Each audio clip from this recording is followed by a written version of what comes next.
Welcome back to Inspector Toolbelt Talk, everyone.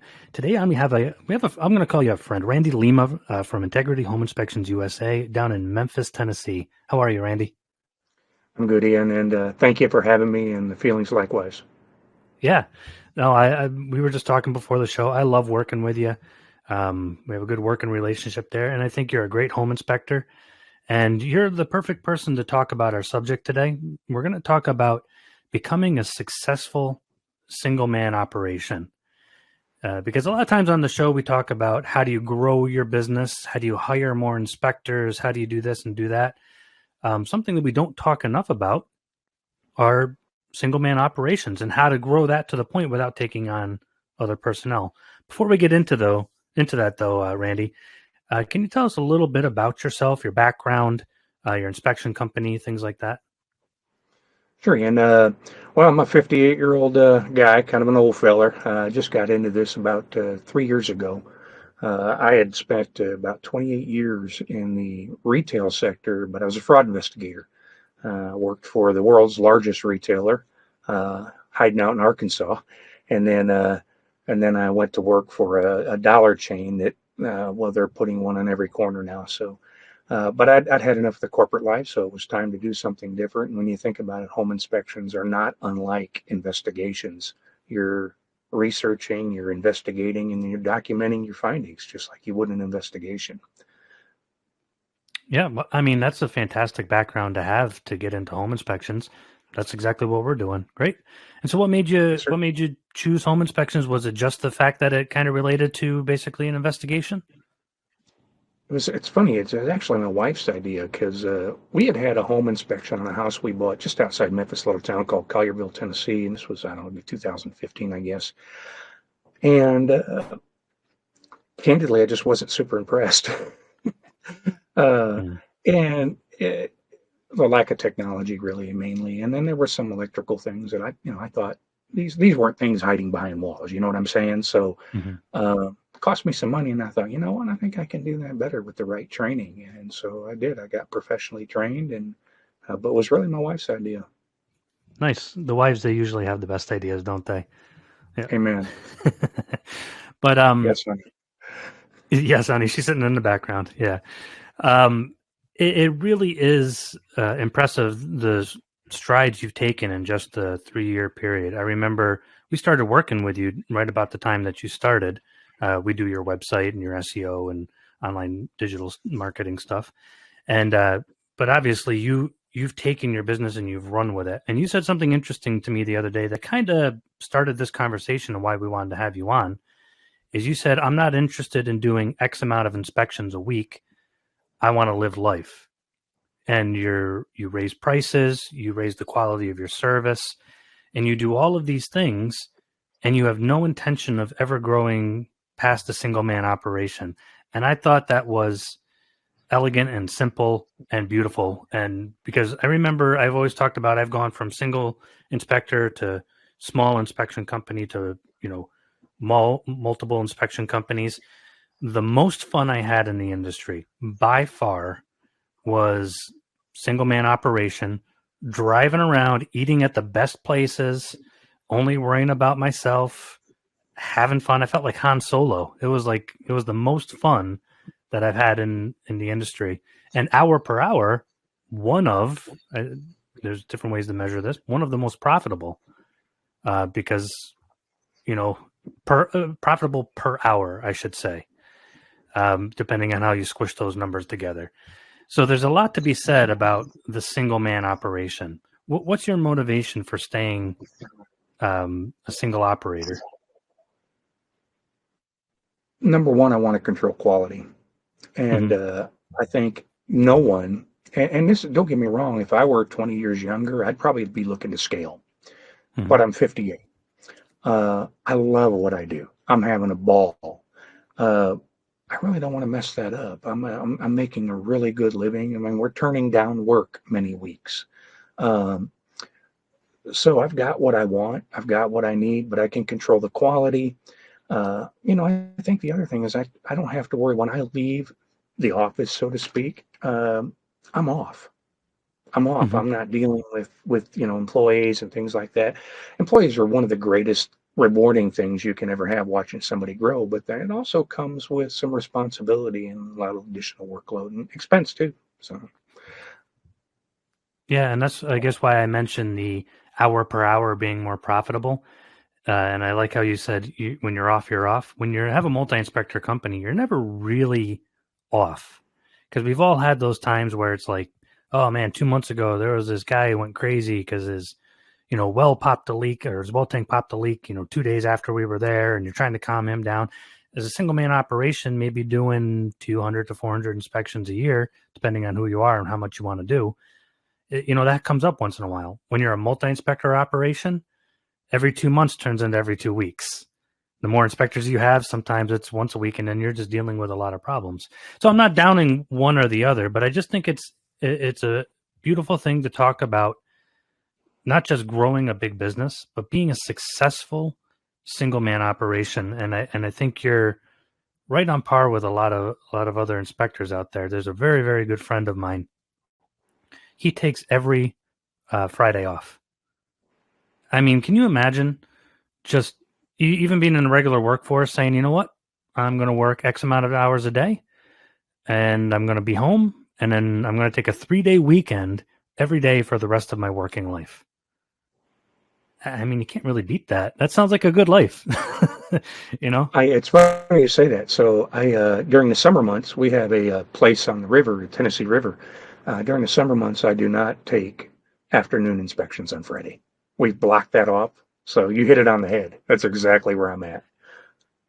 I mean, that level of control in life, that's awesome. Another thing too is Ben Gromyko was on the show one time. And interestingly enough, Nick and Ben talk about the first time they thought about home inspections. They were home builders.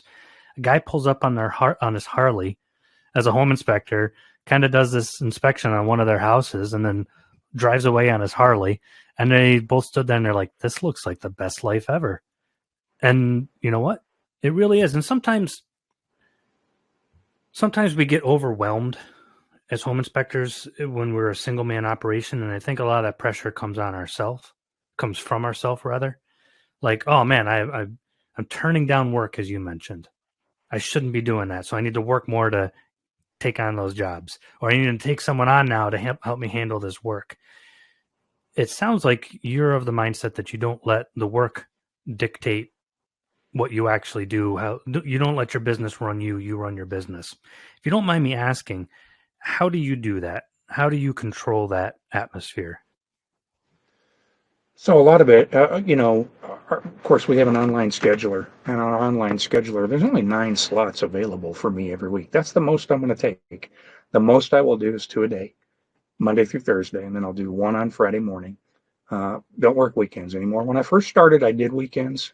Beggars can't be choosers. You're trying to stand a business up. But so that's the number one thing. But I will tell you, my sweet spot for me, it's like 7 a week, honestly.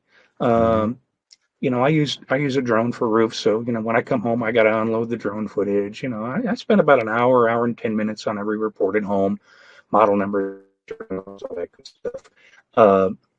So, I kind of look at all that and then decide, you know what? I'm double booked Monday. I'm double booked Tuesday. I'm only going to take 1 on Wednesday. I'll block a spot off, man. If I'm tired, I'll block a spot off. As far as anyone's concerned, I'm booked for that day. But if I don't manage my calendar, someone else will. I learned that a long time ago. So it's my time to manage, and I do that. And I don't know, we had like 8 this week. And a lot of them have gotten pushed into next week now because of the snowpocalypse here in Memphis. Memphis does not do well with snow. Everything's shut down. Inspections are being pushed. So next week's going to be kind of brutal. But that's the exception, Ian. I mean, I did about 290 inspections myself last year. And Ian, I probably could have done another 60 to 80 easy that I turned down or referred to one of my competitors who is also a friend that I trained. So there's a lot to unpack in what you just said there. A couple of points about training other inspectors and having relationships built in there that we talked about before we started recording here. But just talking about managing your time and taking control of it. I find that, well, there's 2 aspects I want to talk about. First of all, I want to talk about controlling what people expect out of you and your schedule, and the whole fighting for work mentality. And then talk about pricing too, because that's going to matter. If we're charging $250 an inspection, 7 inspections a week is not going to get us very far. But talking about that, managing everybody else's expectations, do you find that there's a lot of home inspectors out there that are like, oh man, I can't miss this job, I can't miss this inspection, the agent's going to go somewhere else, and they almost put on an air of desperation? You know, they're willing to do anything to get the job. Do you see that a lot in your market? Man, what you just said it so eloquently. I mean, I see it a lot. So Mm-hmm. I will tell you, we're in a very competitive market here in Memphis, Tennessee. My average inspection is only $425, but I'm in the top quartile on pricing. So I'm not the $250 guy. Mm-hmm. I think my mentality is there's some work you just don't need. I didn't get into this to scrape by. I'm professionally trained. I invested money in top-notch equipment. Um, I give exemplary customer service, and I'm going to charge for that. I'm absolutely going to charge for that. And of course, the other thing we've done, we've added some ancillary services too that helps boost our inspections. And I know you're big on this, Ian. I've watched your Mm-hmm. podcasts all the time. We do mold air quality testing. We do radon testing. I'll tell you something else too that's been kind of interesting. I wouldn't say it's on fire, but it happens more than I would expect. Is we do drone photography for all the roofs as part of the inspection, but we also offer drone photography, meaning shots from a distance and different angles to show how the house sits within the neighborhood and everything. It's only an extra $100, and I give them 6 photos roughly, and it's amazing how many people have just added that little $100 ancillary service that's really not related to the inspection, but the drone's already up in the air. We're already doing it. So it's just another way to make a few bucks, right? And give them a great service. They love it. They're excited. They got this new house. Maybe it's a beautiful setting. We give them now. So, but I do see that. I see that, Ian, and we just refuse to play in that game. No one wins a race to the bottom. Yeah, and let's look at it too from a different angle. And I want to talk about the pricing because I'm all about the hard math. But I hired a guy to come and sand and refinish my floors recently.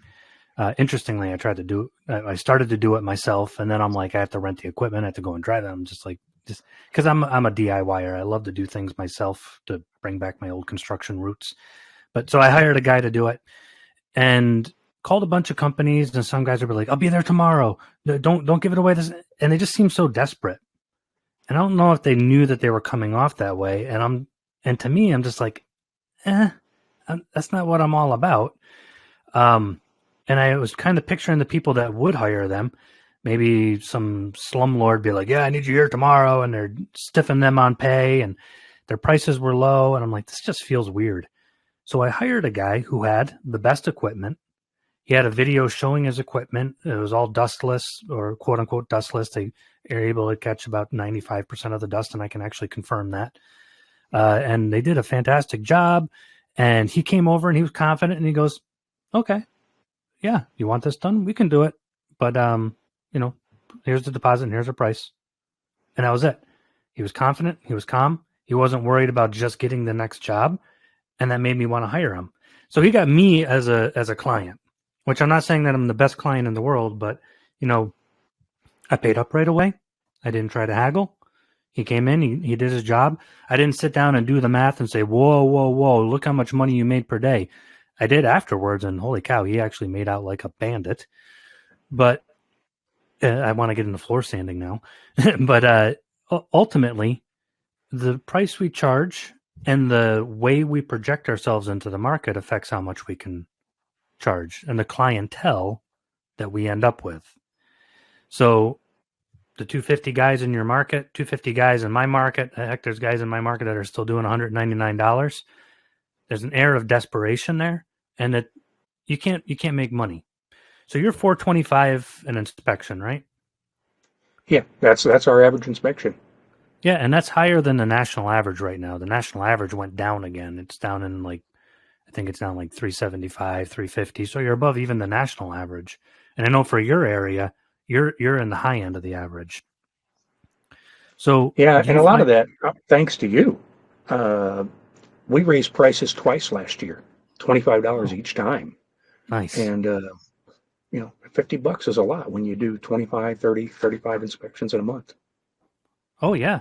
So if you raise your price, here I'll just do the math. 50 times 300. That's an extra $15,000 a year. I mean, that's nothing to sneeze at. And that's not doing anything. That's not adding any overhead. That's gravy. So, That's right. And the interesting thing, what you just said about how you appear, being in retail 28 years, one thing I learned is customers shopping in a Walmart or a Target or whatever it might be, they will treat the store like the management team and the employees treat the store. If everybody puts mm, everything back and the store's nice and clean and everything, shoppers will tend to do the same thing. But if your store looks like it's been through a typhoon, customers will treat the store the same way. I see that as the same way with inspections is how we portray our brand.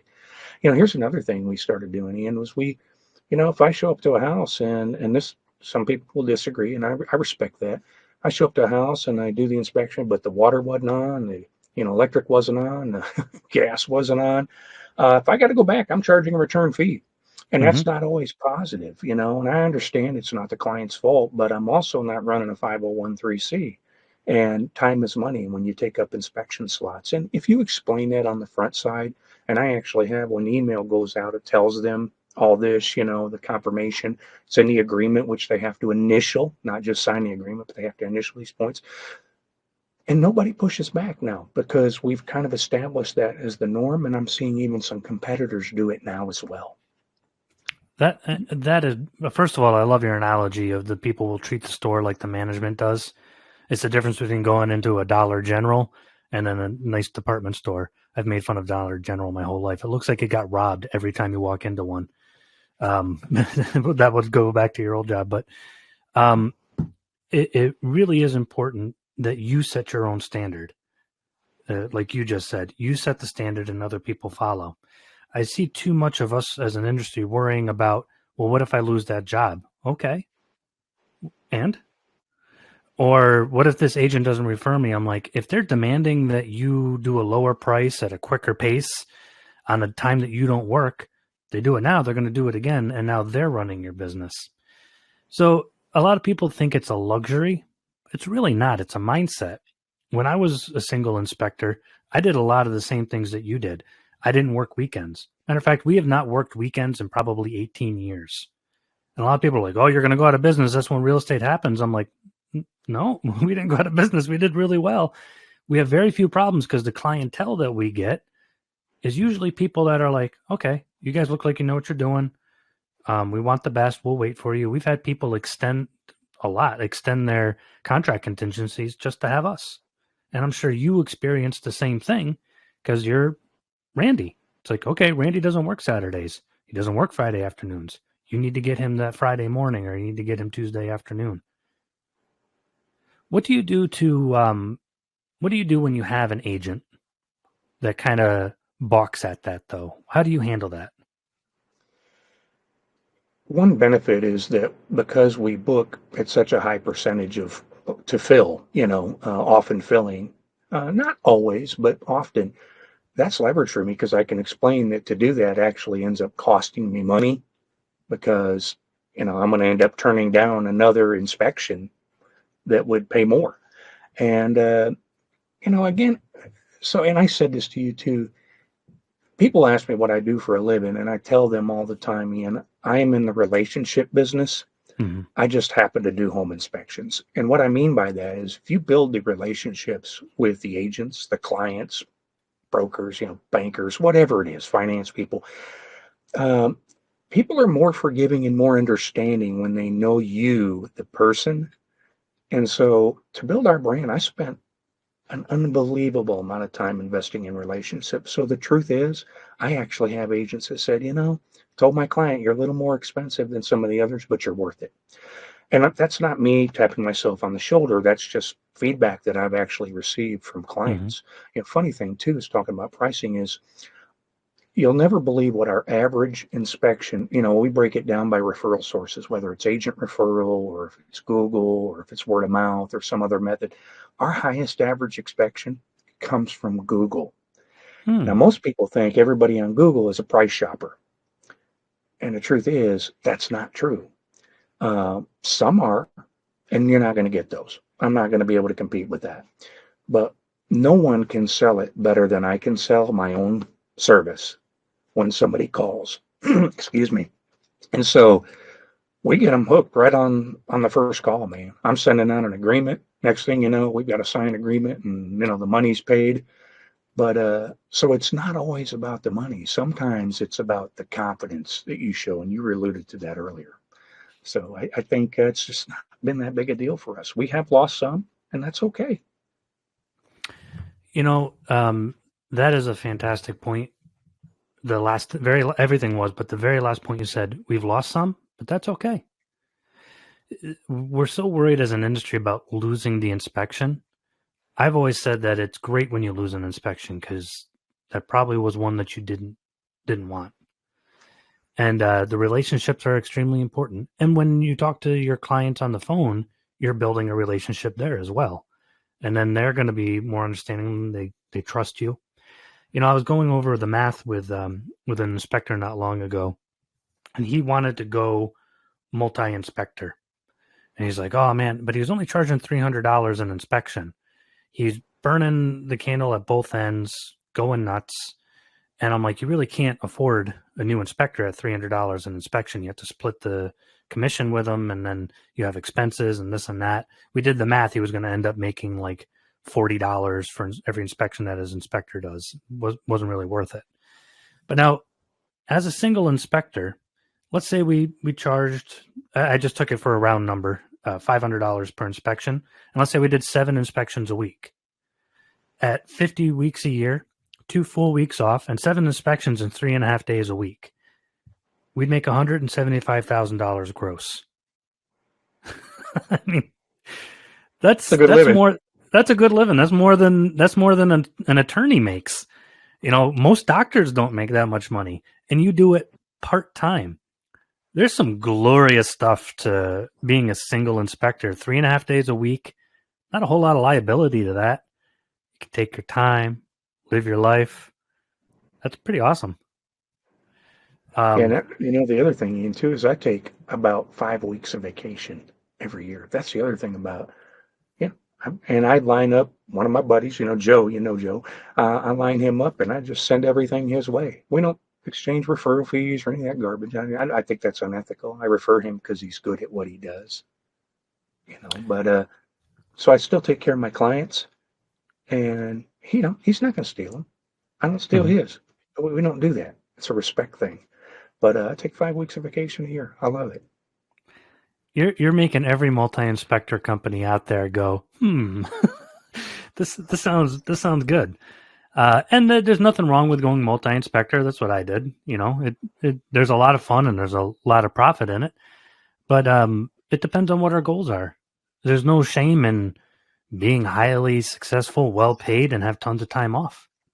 Either being a single inspector firm. And you can accomplish the same thing with a multi-inspector firm, but we're just talking about this aspect. But you did bring up something interesting.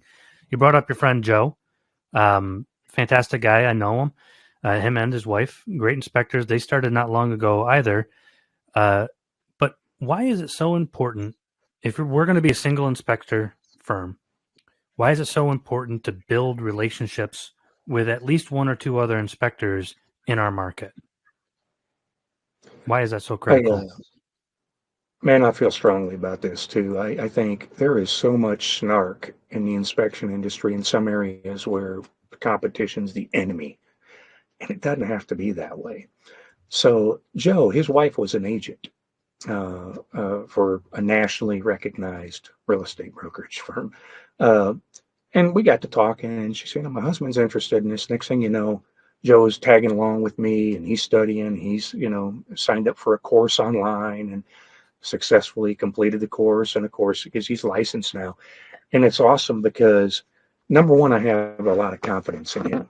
So that's the first thing. I know what he does, and I have a lot of confidence in him. But what if I got sick? What if I was injured seriously or something like that? Uh, you know what? Joe is a person that I would feel very comfortable jumping in and helping out. And likewise, I'd do the same for him. And I think good inspectors, if someone's good, and what I mean by good is not just, hey, you know all the right things to call out and how to articulate it, all that. I'm talking about your customer service skills.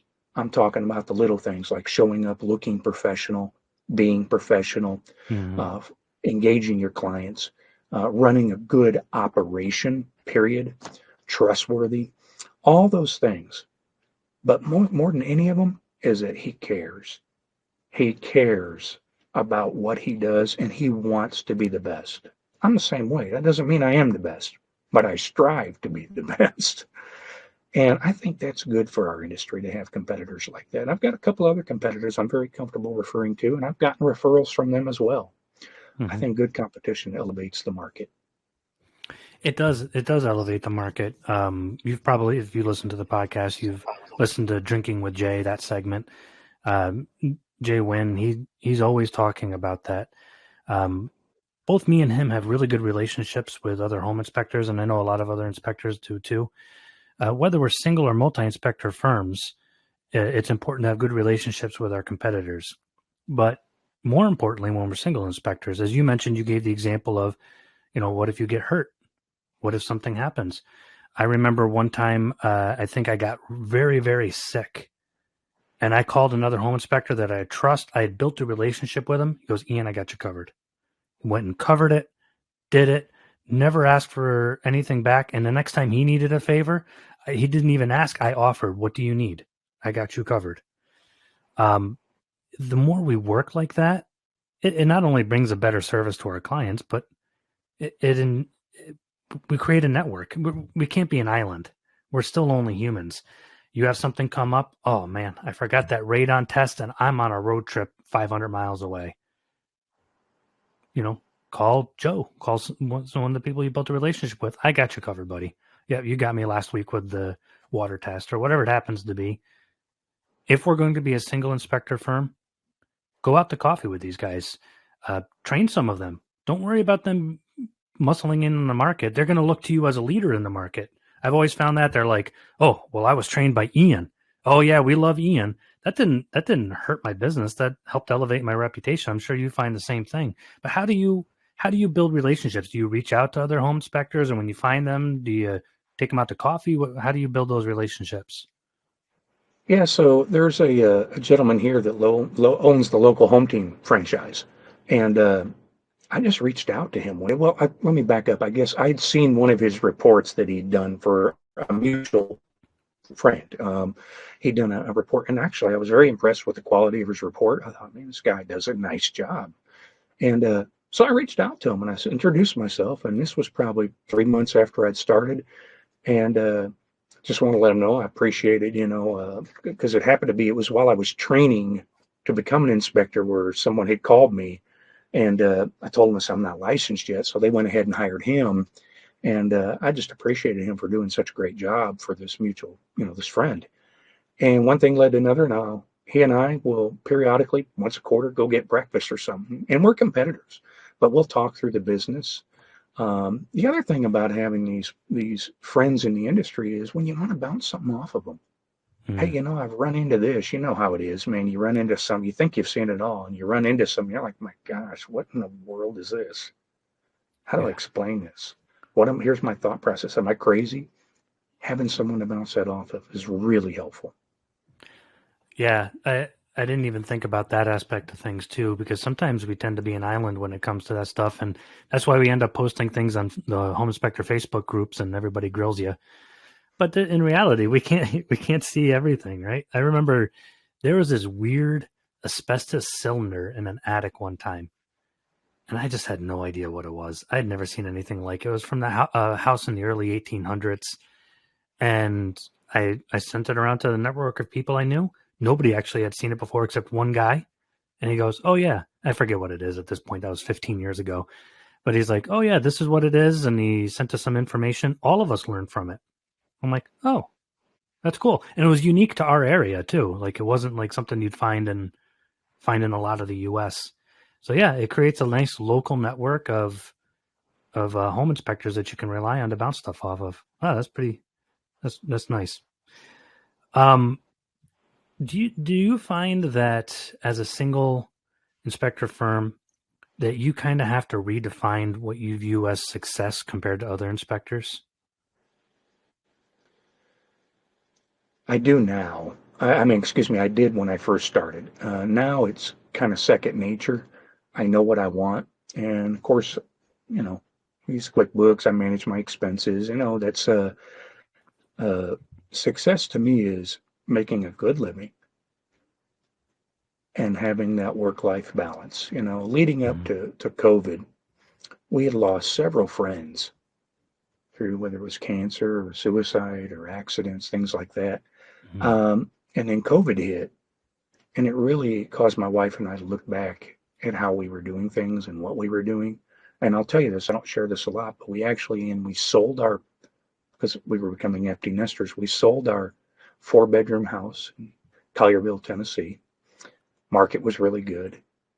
We bought a 40-foot Grand Design RV Oh, and decided we were going to travel more. And we went full time in a 40-foot Grand. Now, this is not a normal RV. This thing's got 2 full bedrooms, 2 full bathrooms, washer, dryer, residential fridge, fireplace, all that. And we're still doing that by choice. By choice. Less is more. We started realizing there's more to life. And that time off and doing things and experiences is so important to us. That to me is that if we can afford to pay all our bills, have some money for retirement, and get to experience things, that is success by our definition. I mean, I played that game with corporate for 28 years. I don't want to go back. yeah. There's something beautiful in what you said there. There's a lot of hustle culture that happens. I, by nature, kind of hustle, but I also pay for it at times. There's something to be said of stopping and breathing and smelling the roses, so to speak. There's that proverb, a better is a handful of rest than a double handful of hard work and striving after the wind. So basically saying, are we working to work more, or are we working to find what we view as successful? Now, maybe for some of us, being successful is having a bigger business. And we can hire a manager and they run things, and we're comfortable with that, and that's our comfort zone. For some of us, maybe we love just crawling around crawl spaces and checking out attics. To be honest with you, I kind of, that was always my favorite part. I actually kind of missed that. I'm like, I like being under the house and looking at all the spiders, and it's quiet. You learn a lot. Nobody's there. What's that? You learn a lot. You learn a lot. You end up poking yourself with something at some point. But redefining success is really important. We need to ask ourselves, what are we working for, whether or not we're going single inspector or multi-inspector. The one metric that I see people, most inspectors, I say most inspectors I talk to, define their success in number of inspections. I did, X amount of inspections last year. I want to do 50 more this coming year. And I'm like, okay. But going back to what you just said, can you say, I'd like to make a better living next year? How can I do that without doing any more inspections, but maybe raising my quality, raising my prices? So 2023 was considered one of the worst markets for home inspectors that I've seen in 20 years. There's home inspection companies going out of business, and you raised your prices twice last year in a market Yes, sir. where people typically charge quite a bit less than you do. So there's something to be said about what you're doing and the living that you're creating for your family. It's not like you're doing magic tricks. It's not like you have a secret thing in your back pocket that only you know about. It's just, I do respect how you portray yourself. And I think it goes back to that confidence that we talked about earlier, portraying that confidence, knowing what you're good at, knowing your worth, and then presenting that to the clients. If you had to give a suggestion on how to present your worth to your clients, how do you do that? Like, is there specific things that you say? Do you use a script when you answer your phone? I love this question. And initially I used to have like a little outline, now I've got it down. But, so when a client calls me, one of the first things I'm going to ask them, of course, I'm going to ask them how they heard of us and so forth. But I'm going to ask them, is this your first home inspection? Have you had a home inspection before? That kind of lets me know what I'm dealing with. I love first time home buyers because they're all starry eyed, they're excited. And that's my favorite client. And so either way, I'm going to lead into what I do, and I'll just start just like the flow of my inspections. I'll say, look, we're going to look at, the driveways, walkways, patios, porches, decks, stairs, stoops. I'm visually in my mind going through, okay, and then we're going to look at, of course, at the foundation of the home, whether it's a crawl space or a slab, the siding materials, the doors, and of course the roof. Now we use drone technology. The only time we don't use drone technology, blah, blah, blah, blah, blah. And so I actually go through my mind, the flow of the inspection with them. And the goal here is to answer all their questions, even if they forget to ask them. And if you do that, when you're done at the end and you ask them, do you have any questions? Usually I get feedback like, no, you pretty much covered it, because I've already given them a price based on the address. And because we do a base price plus square footage plus age of the home, and then it's foundation type, so it's not truly dynamic pricing, but our inspections vary based on those factors. But what I find is if you sell them, when you tell them everything we do and explain the technology that we utilize, yeah, everybody's using a thermal camera, but how many people actually tell the client, here's what we use a thermal camera for? Missing insulation or possible leaks, things like that. Or the same thing with the drone, and explain to them that you can see a nail head, popping up on a roof with that drone because of the quality. When they start putting that together and understanding, okay, you're not just telling them we have the technology, we tell them how we use the technology. And the question is usually, how do I schedule it? So there's a couple things that you're doing there that are, I don't want to say marketing tricks because they're not that, they're marketing techniques of engendering confidence. We'll go back to that floor sanding guy. He could easily just said, I sand the floors. Okay. You keep things clean. Okay. But no, he went and I actually watched the video and he explained things and it engendered confidence in him and his services. You're doing the same thing. You're laying out every possible scenario for them and you're asking things with a positive answer to the question. Do you have any questions? Well, very likely they don't because you've been very thorough. And if they do, they're like, wow, okay, let me add some on there. You're directing the conversation and you're keeping everything focused on how thorough you are. And I like how you brought out that not everybody offers XYZ, but they don't always say it. It's easy to offer it, but did you explain to them why it's of value to them? And one last thing, I imagine I'm rolling this around in my head. My script would typically take 5 minutes if the other person didn't talk. By the time I was done with my average phone call, it was usually 7 to 10 minutes long. By then, if I could get them past the 5-minute mark, 99% of the time, that deal was sealed. Would you say your calls are about the same length or a little less, a little more? I think pretty close, and it sounds like you did very similar approach. And it's everything. They believe in you. If you tell them what you do and how you do it, it does instill that confidence. And usually their only questions again are like, how do I, and I now I've even led into where they don't even have to ask that. I'll say, so do you have any questions? And if they say no, I say, well, if you decide you want to reserve this, here's how it works. And I tell them, we're going to send you out an electronic agreement. State of Tennessee we also do Mississippi, requires a signed inspection agreement for every inspection. So that takes the pressure off of that too, because the state of Tennessee standards of practice require it. And you can pay for your inspection online. We even sell the way they can pay. We don't pass on. Now, this is just personal choice for us. I understand others, and it's not wrong for them to do it. It's just our choice is not to pass on credit card fees. I personally hate credit card fees. I'll just build it into my pricing if I ever decide, to change. I'll up my prices. But, we don't pass on credit card fees. There's no taxes on the service. Again, I'm giving them all the reasons why they should book it right then and there. Yeah, and it's vested interest. That's what it comes down to. So if you keep them on the phone for 5 minutes and you've given them that level of information, you're sealing a lot of your deals. That's why car salesmen and anybody who sells anything, they try to keep you there for a certain period of time. Because then in our mind, okay, I'm already vested in this guy. And then on top of that, if you give them real solid reasons to hire you, plus the vested interest time, you've sealed the deal. So what you're doing is a very well-proven technique, but you're doing it out of genuineness, which is fantastic. And I like how you started out with a script and now you don't need it. I've always said every home inspector should have a script if you're going to answer your own phones. Have an outline. Say, okay, if they say this, then this. And then after a while, you don't need to do it anymore. But keep them on the phone for 5 minutes and give them great information like that. You're gonna be able to charge whatever you want. So I love this information, Randy. I was excited about you coming on and talking about this. If you had to give any advice to a guy out there that had the goal of just staying single inspector, what advice would you give him? Relationships, trust, and accountability. Relationships matter, and that's what's going to get you the business. Trust is doing what you say you're going to do, when you say you're going to do it, how you say you're going to do it. And accountability is holding yourself accountable for those things, even when it's not easy to do.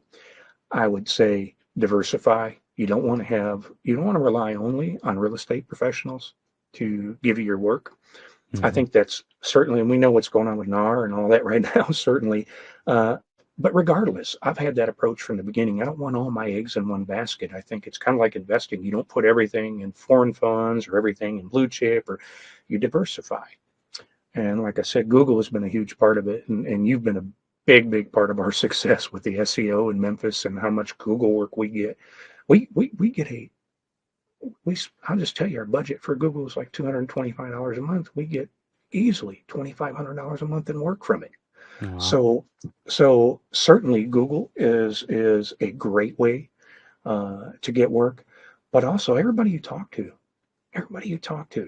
I'm a professionally, and I don't say I'm a home inspector. I say I'm a professionally trained home inspector.